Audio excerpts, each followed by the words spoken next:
So, does anyone have any ideas? Actually, I have had something. Picture this. An orphan, 1970s London. He's going on his cookie route, he's selling cookies to the people to make money for their orphanage. But then he comes across a gnome. This gnome starts talking to him, speaking French and stuff. He's like, hey, join me in the sewer. We got something for you down there. And then the boy does follow him down to the sewer, but when he gets there, it's this big cave. There were like 50 million gnomes in there. But then they reveal that the gnomes are actually snails inside the gnomes. They're hiding from the French people who want to eat them in escargot and stuff. But then they reveal that the boy's actually part of a prophecy. That's why they needed him. They need to sacrifice him to the fire god, or else London will just go up in flames. London's gonna burn. But obviously the boy doesn't want to be sacrificed because he wants to live for some reason. I don't get that. But anyway, he runs away. He gets lost in the cave. It all goes black. He has a nightmare. But then the snails have caught him. But he has salt in his pocket because he's a baker and he has that kind of stuff. So he salts the snails, really sprinkles it on there, get them salty because they're allergic to that. And he climbs up out of the sewer, goes back to the orphanage, tells the headmaster about that. He doesn't believe that because he's crazy. But then he gets adopted by an old couple. They take him back to their home, but obviously since no one's been sacrificed, London has to burn. But despite that, he has a family, and he's learned the true meaning of family, that no matter the circumstances, everything's gonna be fine when you got someone loving you. The end. Cut to black. Credits. No. Yes. How did you not get this? It's a very simple thing. Once you start talking about fire god, like that's kind of where you lost me. Really, that's the part you don't get. Yes. Why would there be a fire god? Why wouldn't there be a... made of gnomes? Like this has never happened to you before? But wait a minute. How did this happen to you? How would we even do that? I don't want to animate all that. Oh, come on, it's totally possible in real life. Didn't you see what we just cut to? True. Alright. It is possible. Production-wise, it might be too much. Too expensive? So, yes. Yeah. So I think we should just go with classic, rip-off of The Office. Oh yeah, like that's never been done to death before. Shut up. Yeah, we could do the Dwight thing. No. It's a pun. Exactly. Yeah, I use... Wordplay. We know each other. You get it. Yeah. Yes. Seems like a good idea. So, and of course I'm going to be the director since I am of course the leader and you all look up to me so much. I don't think that's a very good idea. No. You have no say in this, Jim. But do I? I'm in charge here. Are you? I hired you. I can fire you or demote you. Your choice. I thought Dwight hired me. Dwight didn't hire you. Are you sure? Don't question it.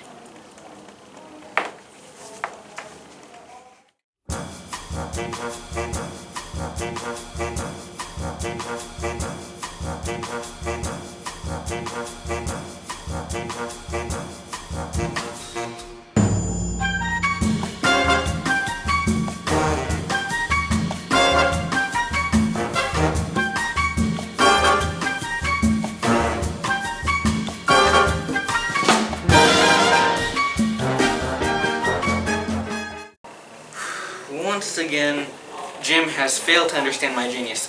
The snails were a metaphor for depression, and the orphanage was a metaphor for the Great Depression. This film, it has layers. It's like an onion. Snails can't eat onions because onions are salty. It all connects. Get it?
Do you think what you did was right?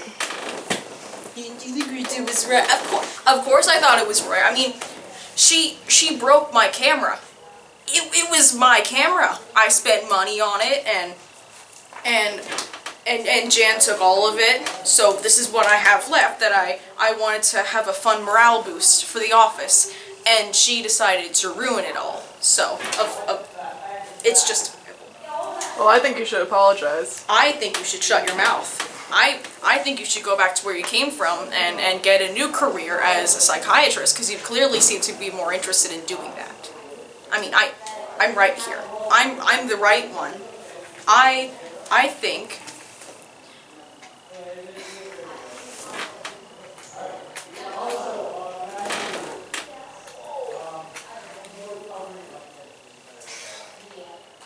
She did. I'll go apologize, but it doesn't mean that I need it, okay? Just. Okay, so I honestly think that no overreacting. Yes, I dropped it, but it only has like a little scratch on it. Plus, it still works. It's not like it doesn't work. See, as you can see, it still works.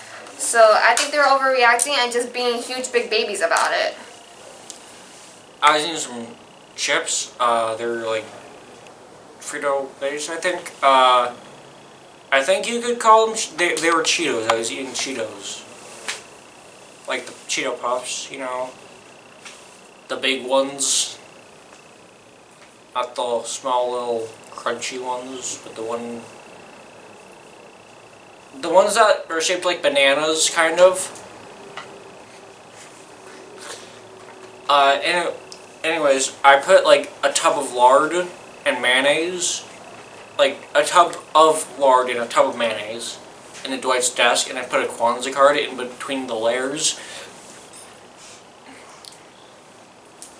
And then I forwarded him in a spam email I got, you know, for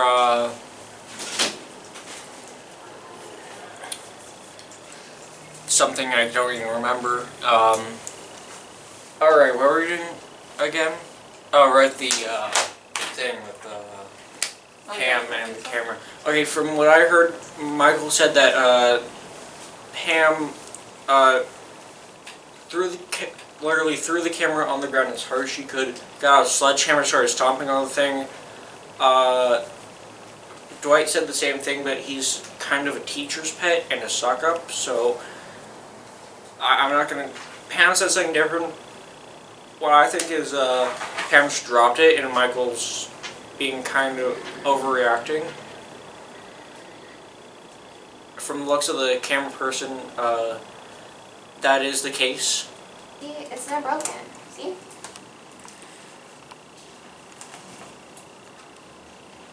I guess it's not.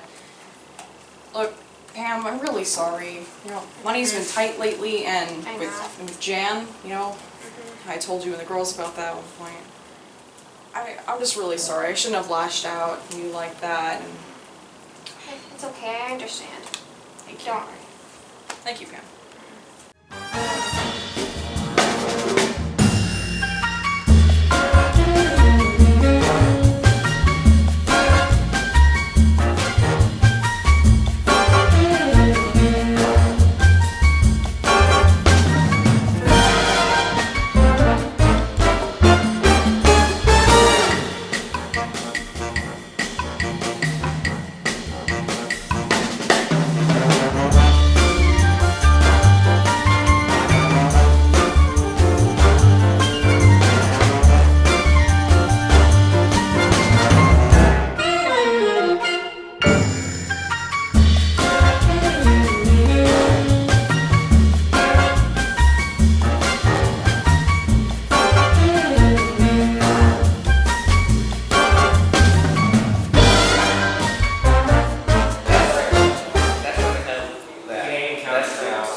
So you want to delete this? No. Yes. It's a masterpiece, Frankie. Majority vote, yes. Majority rule.